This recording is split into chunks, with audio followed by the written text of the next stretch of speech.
Attention mga SSS pensioners, ngayong September 30 na po, tinatawagan ang lahat ng mga pensionado. Dapat alam nyo ito, SSS important update at announcement. Pag-uusapan natin dito sa video. Hold up.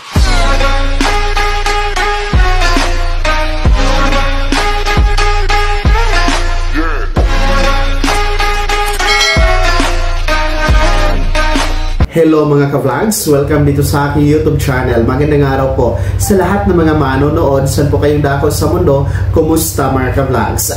Eto ha, mga SSS pensioners, tinatawagan po kayo ng SSS. Ngayong September 30 na po, magaganap, mangyayari na po ito. SSS important update and announcement. Dapat alam nyo, mamaya-maya pag-uusapan natin. Pero kung bago ka pa lang dito sa aking YouTube channel o di kaya hindi ka pa nakasubscribe, abay click nyo muna ang ating subscribe button na nasa baba. Huwag kalimutan na pindutin ang notification bell, ilagay sa all para updated ka sa lahat ng mga videos na i-upload ko. So eto na nga po no, makinig, tinatawagan po ang ating mga SSS pensioners. Mahalagang abiso po at anunsyo, mahalagang update po na dapat nyo tutukan no? At magawa no? Sapagkat ngayong September 30 po ay magaganap, mangyayari na ang deadline no? Deadline po ito, last day, huling araw para mag-comply ng inyong annual confirmation of pensioners or SSS AKOP. Yes po ha, para ito sa ating mga pensionado. So sino-sino ba ang nire-required o kasama sa mag-comply ng AKOP ngayong September 30, no? On or before September 30. So, sila po yung mga pensionado nating merong buwan ng kapanganakan o nagdiriwang po ng birthday for this month of September. Whatever kung ano pong petsa, from September 1 hanggang September 30. And pangalawa, yung edad po ay nasa 80 pataas. So, 80 years old pataas. Ibig sabihin, kapag hindi kayo nag-80 anyos pataas, hindi po kayo kasama sa magkukumply ng AKOP. Pangatlo, no, ang magkukumply ng AKOP ay whether you are retirement pensioners, total disability pensioners, or death or survivor pensioners. So yun po yung tatlo na sinasabi ng SSS Circular number 2023-013, yung may revised guidelines for annual confirmations of pensioners program title mga ka-vlogs, no? Na kung saan talagang inuobliga ni SSS na mag-comply ng AKOP kapag buwan ng kapanganakan at nasa 80 anyos pataas mga pensionado. So habang maaga pa, no? Kasi ngayon nasa September 11 pa naman po tayo, maraming araw pa po ang nalalabi para po i-comply ninyo ang inyong AKOP. So kung malapit lang naman po kayo sa branch ni SSS, you can comply it through walk-in mga ka-vlogs. So yan po ang unang proseso, no? Pwede pong mag-walk-in to comply the AKOP.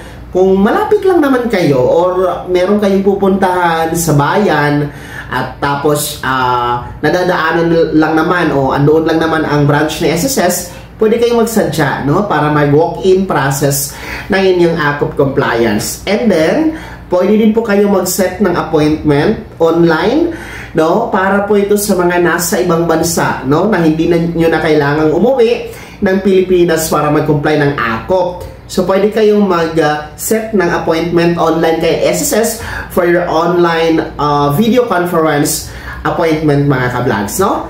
Kahit yung mga nasa Pilipinas, tapos busy-busy, pwede din mag-avail, no? Ng video conference, mag-set lamang po kayo ng online appointment. Pangatlo po, you can comply your AKOP sa mga bangkong diniklara po ng SSS. Nasa screen nyo po. Kung kliyente lang naman kayo ng mga bangkong tsaan, ay pwede po kayong mag-comply ng AKOP dyan ha mga ka-vlogs. So bakit nga ba mahalaga ang pag-comply ng AKOP? Well, napakahalaga. Dahil dito nakasalalay ang inyong continuous o tuloy-tuloy na pagtanggap ng buwan ng pensyon kay SSS. Dahil po, kapag hindi kayo nag-comply, no? Kapag matigas sa inyong ulo o nalimutan nyo na mag-comply ng AKOP, mapuputol po ang inyong pagtanggap ng pensyon temporary. So, hindi po yan ibabalik ni SSS hanggat hindi kayo nagko-comply ng AKOP. Pero, pabor pa rin yan sa inyo kasi nga, kahit naputol yung pensyon ninyo, halimbawa, naputol ng 5 buwan, no? Dahil hindi kayo nag-AKOP, yung 5 buwan naman yun ay makukuha nyo pa rin yun na pensyon, no? Once na mag-comply kayo ng AKOP, isasabay na yun sa crediting. So, ganun talaga kahalaga ang pag-comply ng AKOP, no?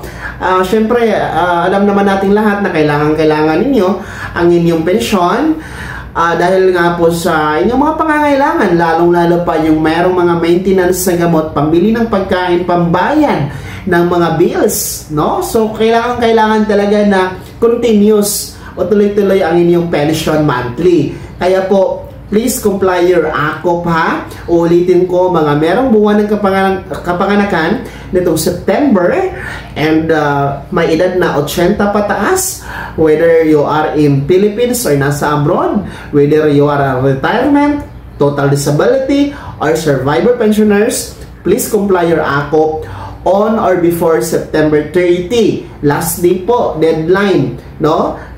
September 30, araw ng Martes, mga ka-vlogs. Kaya naman, mga SSS pensioners, sino po sa inyo dito ang merong buwan ng kapanganakan nitong September? Happy birthday po! And pangalawa, sino sa inyo dito ang merong 80 pataas ang edad? Sino sa inyo dito ang nag-comply na ng AKOP sa buwan na ito? At sino sa inyo ang hindi pa? No, ibahagi niyo po yung comment at reaction sa balitang ito. Pakilakip ng buong pangalan at kung taga saan kayo. Bago ako magtapos sa video na to, kung gusto niyo pong sumuporta sa aking YouTube channel, maaari niyo pong i-click ang ating super thanks button na nasa baba. Sa mga gusto mong i-member, pwede i-click nyo lamang ating join button. Maraming perks dyan mga ka-vlogs. Be my member now.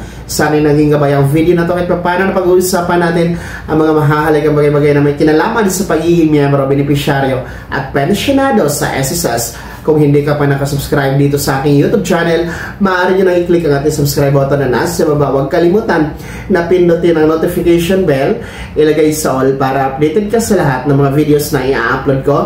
Maaari nyo din i-like ang video na to at kung meron ka pa mga katanungan, maaari nyo i-komento sa comment section na nasa baba. Paki-follow na din po ang aking official Facebook page na nasa screen nyo. Muli po, ako si Daniel Timpawa na nagsasabing dito sa aking YouTube channel, pawang katotohanan at lahat totoo lamang.